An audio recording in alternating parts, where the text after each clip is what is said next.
ओम गणपत्याय नमः। ओम श्री गणेशाय नमः। ओम श्री दुर्गादेव्ये नमः। ओम श्री दुर्गायै नमः। ओम श्रीमद्देवी भागवत महापुराण परम द्वितीय खंड। तुम्हें माता च पिता तुम्हें तुम्हें बंधु च सखा तुम्हें विद्या तुम्हें सर्वम देव देवा।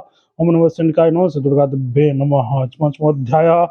अश्विनी कुमार को च्यवन मुनि को नेत्र तथा नवयुग से संपन्न बनाना। व्यास जी बोले, उन अश्विनी कुमारी की यह बात सुनकर मित्र भाषनी राजपुत्री सुकन्या थर थर कांपने लगी। अध्यक्ष धारण करके उसने बोली, हे देवताओं, आप दोनों सूर्यपुत्र, आप लोग सर्वज्ञ तथा देवताओं में समान है।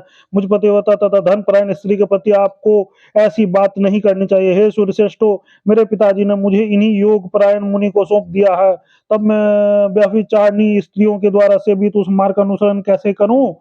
कश्यप उत्पन्न हुए भगवान सूर्य समस्त प्राणियों के कर्मों के साक्षी हैं, वे सब कुछ देखते रहते हैं। इन्हीं के साक्षात पुत्र रूप आप लोगों को ऐसी बात नहीं करनी चाहिए। कोई भी कुलीनगनिया अपने पति को छोड़कर किसी अन्य पुरुषों के इस सारहीन जगत में भला कैसे स्वीकार कर सकती है? धर्म सिद्धांतों को जानने वाले आप दोनों अपनी इच्छा के अनुसार जहां चाहे चले जाइए, अन्यथा ये निष्पाप देवताओं मैं आप लोगों को साप दे दूंगी। पति की भक्ति में तत्पर रहने वाले मैं वराह सारथी की पुत्री सुकन्या हूँ। सुकन्या की बात सुनकर अश्विनी कुमार बहुत विषय में पड़ गए। उनके बाद मुनि चवन के भाई से संशकित उन दोनों ने सुकन्या से कहा, सुंदर अंग वाली हे राजपुत्री, तुम्हारे इस पति धर्म से हम दोनों परम प्रसन्न है। सुसोनी तुम वर मांगो, हम तुम्हारे कल्याणार्थ अवश्य देंगे। हे प्रमद्य, तुम यह निश्चय जान लो कि हम देवताओं का श्रेष्ठ वेद हैं। हम अपनी चिकित्सा से तुम्हारे पति को रूपवान तथा युवा बना देंगे। हे चातुर पंडिते, अब हम ऐसा कर दें, तब तुम समान रूप तथा देह वाले हम तीनों में से किसी एक को पति चुन लेना। तब उन दोनों की बात सुनकर सुकन्या को बड़ा आश्चर्य हुआ। उसने अपने पति के पास जाकर सुकन्या अश्विनी कुमारों के द्वारा कही गई अद्भुत बात उनसे कही। सुकन्या बोली, हे स्वामी, आपके आश्रम में सूर्यपुत्र दोनों अश्विनी कुमार आए हुए हैं। विघुनंदन देव वाले उन दोनों देवताओं ने मैंने स्वयं देखा है। मुझ सर्वा सुंदरी को देखते ही वे दोनों कमांसक्त हो गए। हे स्वामी, उन्होंने मुझसे यह बात कही है, हम लोग तुम्हारे पति च्यवन मुनि को निश्चय ही नवयौवन से संपन्न दिव्य शरीर वाले तथा नेत्रों से युक्त बना देंगे। इसमें यह एक शर्त है, उसे तुम मुझसे सुन लो। अब तो हम तुम्हारे पति को अपने समान अंग तथा रूप वाला बना देंगे। हम तुम्हें तब तुम्हें हम तीनों में से किसी एक को पति चुन लेना। उनकी ये बात सुनकर आपसे यह अद्भुत कार्य के विषय में पूछने के लिए मैं यहाँ आई हूँ। हे साधो, अब आप मुझे बताएं कि इस संकटमय कार्य में आ जाने पर मुझे क्या करना चाहिए? देवताओं की माया बड़ी दुर्बोध होती है। उन दोनों के इन छंदों को मैं नहीं समझ पा रही हूँ। अतः सर्वज्ञ, अब आप ही मुझे आदेश दीजिए। आपकी जो इच्छा होगी मैं वही करूंगी। च्यवन बोले, हे कांते सुरवते, मेरी आज्ञा के अनुसार तुम देवताओं को श्रेष्ठ चिकित्सक अश्विनी कुमारों को समीप जाओ और उनसे मेरे पास शीघ्र ले आओ।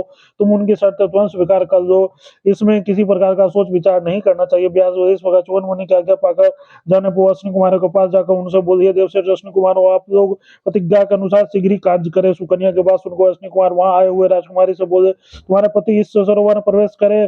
तब रूप प्राप्ति के लिए च्यवन मुनि शीघ्रतापूर्वक सरोवर में प्रविष्ट हो गए। उसके बाद में दोनों अश्विनी कुमारों ने भी उस उत्तम सरोवर में प्रवेश किया। तदंतर वे तीनों तुरंत ही उस सरोवर से बाहर निकल आए। उन तीनों का शरीर दिव्य था, वे समान रूप वाले थे और एक समान युवा बन गए थे। शरीर के सभी अंग समान अंगों वाले, वो तीनों युवक दिव्य कुंडल में तथा आभूषणों से सुशोभित थे। वे सभी एक साथ बोले, हे वर्णी, हे भद्रे, हे अमलानने, हम लोगों में जिससे तुम चाहती हो उसका पति रूप में वरण करो। हे वरानने, जिसमें तुम्हारी सबसे अधिक प्रीति हो उसे पति रूप में चुन लो। व्यास जी बोले, देव कुमारों के समान प्रतीत होने वाले उन तीनों का रूप, अवस्था, स्वरूप, वेशभूषा तथा आकृति में पूर्ण एक जैसा देखकर वो सुकन्या बड़े संशय से पड़ गई। अपने पिता च्यवन मुनि को ठीक ठीक पहचान नहीं पा रही थी, अतः व्याकुल होकर उसने सोचने लगी, मैं क्या करूं? ये तीनों देवताओं एक जैसे हैं, अतः मैं ये समझ पा रही हूँ कि इनमें से मैं पति रूप में किसका वर्ण करूं। मैं तो बड़े संशय की स्थिति में पड़ गई हूँ। दोनों देवताओं अश्विनी कुमारों ने यह बड़ी विचित्र इंद्रजाल यहाँ रच डाला है। इस स्थिति में अब मुझे क्या करना चाहिए? मेरे लिए तो यह मृत्यु ही उपस्थित हो गई है। मैं अपने पति को छोड़कर किसी दूसरे को कभी नहीं चुन सकती हूँ, चाहे वो मेरे लिए कोई परम सुंदर देवता ही क्यों ना हो। यह मेरा दृढ़ निश्चय है। इस प्रकार मन में भली भांति सोच कर छिन्न कटी प्रदेश वाली वो सुकन्या का कल्याण स्वरूपनी परम्बा भगवती भुवनेश्वरी की ध्यान में लीन हो गई और उनकी स्तुति करने लगी। सुकन्या बोली, हे जगदम्बे, मैं महान कष्ट से पीड़ित होकर आपकी शरण आई हूँ। आप मेरे पतिव्रत धर्म धर्म की रक्षा करें। मैं आपके चरणों को प्रणाम करती हूँ। हे परम देवे, आपको नमस्कार। शंकर प्रिय देवी को आपको नमस्कार। विष्णु प्रिय लक्ष्मी आप, हे वेद माता सरस्वती आपको नमस्कार। आपने इस संपूर्ण चराचर जगत का सृजन किया है। आप ही सावधानों का जगत का पालन करती है। प्रे काल में लोक शांति के लिए इनके अपने लीन कर देती है।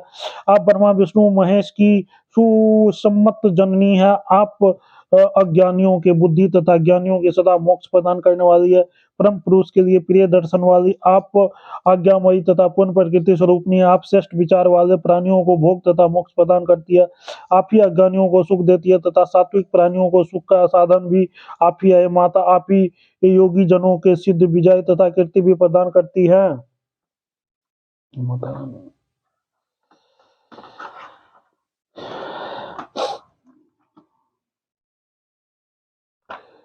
अतः हे माता, महान असमंजस परी हुई है। इस समय आपकी शरण में आई हूँ। आप मेरे पति को दिखाने की कृपा करें। मैं इस समय शोक सागर में डूबी हुई हूँ, क्योंकि इन दोनों देवताओं और अश्विनी कुमारों ने अत्यंत कपटपूर्ण चरित्र उपस्थित कर दिया। मेरी बुद्धि तो कुंठित हो गई है।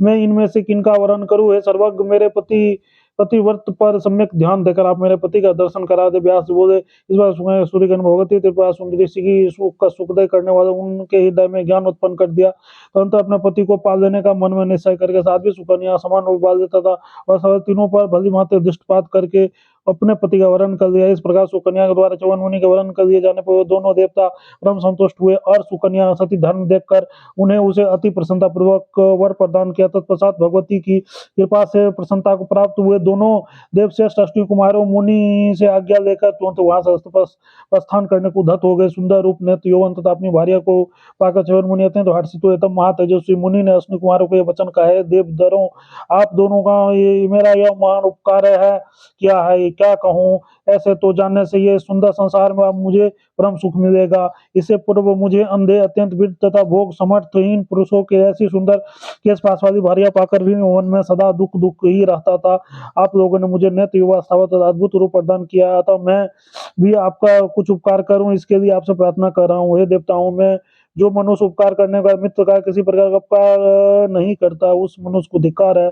ऐसे मनुष्य पृथ्वी लोग अपने उपकारी मित्र का ऋणी होता है। अतएव हे देवेश्वरो, मुझे नूतन शरीर प्रदान करके आपने आपके ऋण से मुक्ति के लिए मैं इस समय आपकी कोई भी अभिलाषा वस्तु आपको प्रदान करना चाहता हूँ। मैं आप दोनों का वो अविष्ट वस्तु प्रदान करूंगा जो देवताओं तथा दानवों के लिए भी अलग है। मैं आप लोगों के लिए उत्तम कार्य में बहुत प्रसन्न हूँ। अब आप लोग अपना मनोरथ व्यक्त करें। च्यवन मुनि के वचन सुनकर परस्पर विचार विमर्श करके दोनों उसने कुमारी सुकन्या के साथ बैठे हुए उन्होंने श्रेष्ठ से कहने लगे, हे मुने, पितामह जी की कृपा से हमारा सारा मनोरथ पूर्ण हो चुका है, किंतु देवताओं के साथ सम्मिलित होकर सोमरस पाने की हमारी शेष इच्छा रह गई है। एक बार से मोरे पर्वत ब्रह्मा जी ने महायज्ञ में इंद्रदेव ने हम दोनों को वैध कहकर सोमपात्र ग्रहण करने से रोक दिया था। हे धर्म, हे तापस, यदि आप समर्थ हो तो हमारा कार्य कर दीजिए। हे ब्राह्मण, हमारी इस प्रिय प्रिय इच्छा पर विचार करके आप हम दोनों का सोमपान का अधिकारी बना दीजिए। सोमपान की अभिलाषा हमारे लिए अत्यंत दुर्लभ हो गई है, वो हम आपसे शांति हो जाएगी।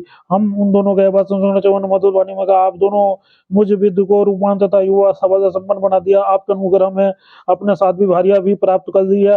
अतः मैं अमित तेजस्वी राजा सत्यार्थी के विशाल यज्ञ में देवराज इंद्र के समक्ष आप दोनों का प्रसन्नतापूर्वक सोमपान अधिकारी बना दूंगा।